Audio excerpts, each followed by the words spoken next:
mic because it sets an unreasonable bar. But this next comedian will match that bar and surpass it because he's very, very funny. And I'm so glad that he's here tonight. So please, with all of your attention, all of your applause, the 80% tips you're going to give to the servers tonight, match that in applause for your next comedian. Please welcome the one, the only, Jerry Eggman!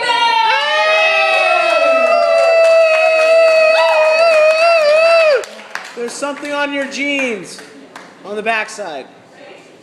Turn around. Your thigh, lower. I'm serious, there really is. Jerry Eggman. Thanks for sticking around. I hate the intros. They're always too much to live up to. I want to do an old joke, like from 1994. Yeah. So Gutter Punk walked up to me, said, "Hey, you got the time?" And I said, "Why? You got a job interview?" Yeah. Someone was talking about really bad blowjobs. I got to admit, I tapped out on my first blowjob. It's no joke, I did. It was that bad. No homo. Like, it was just, you know, the teeth.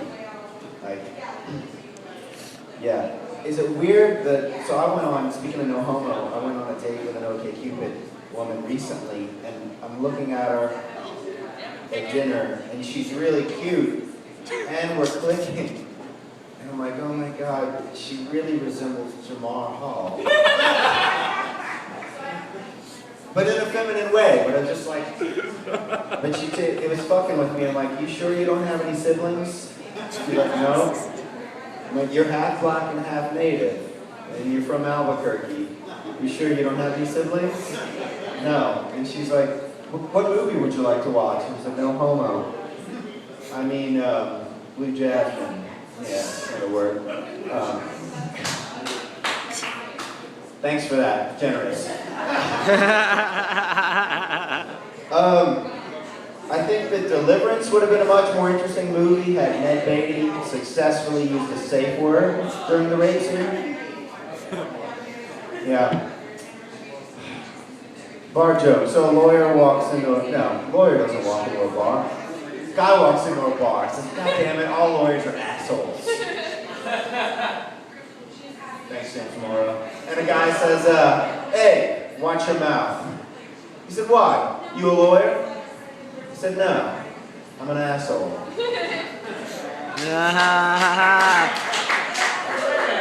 Thank you.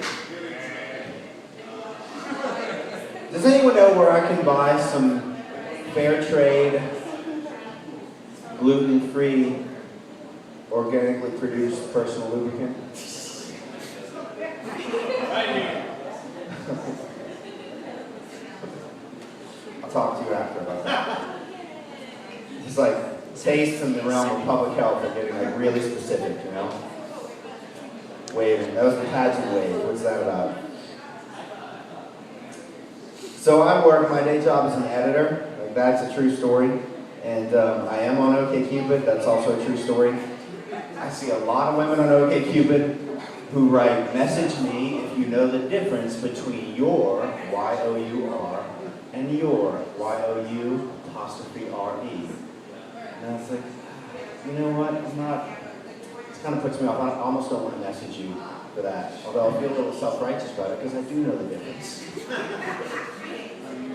But I'm just like, I don't know, you're being kind of bitchy, I'm not going to message you. But then I stumble across a woman who writes, message me if you're ambitious, Y-O-U-R. And I was like, yes. Yes. So I messaged her. And I wrote, I'm not ambitious, but I'm a better speller than you.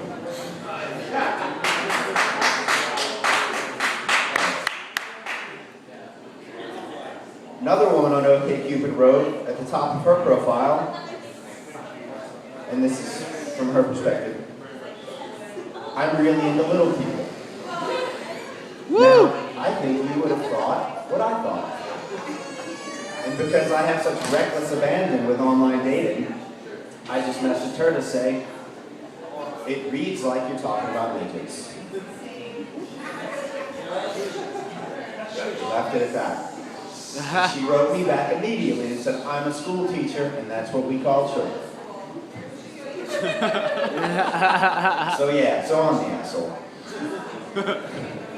What else do I got? I have a third date rule.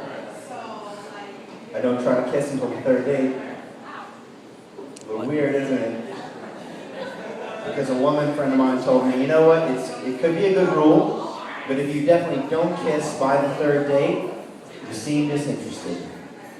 Yeah. Or gay. So, yeah. There's no punchline there. That's just my rule.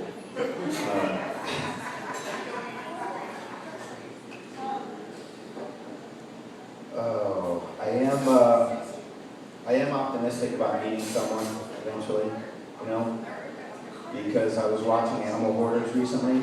Yeah. And,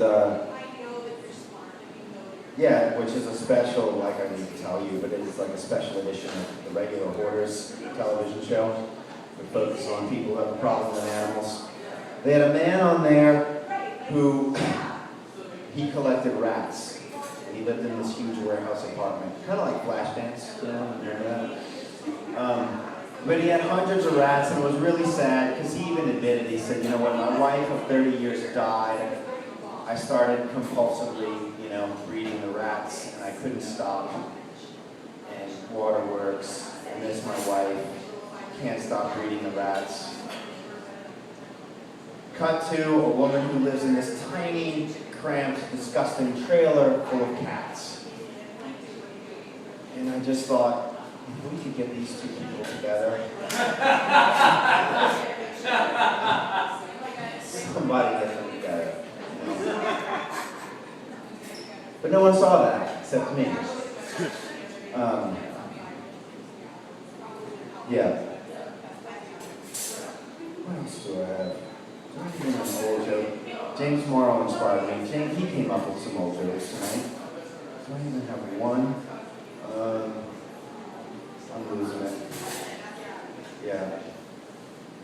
I think that's all I got tonight. Thanks a lot for sticking around. Enjoy your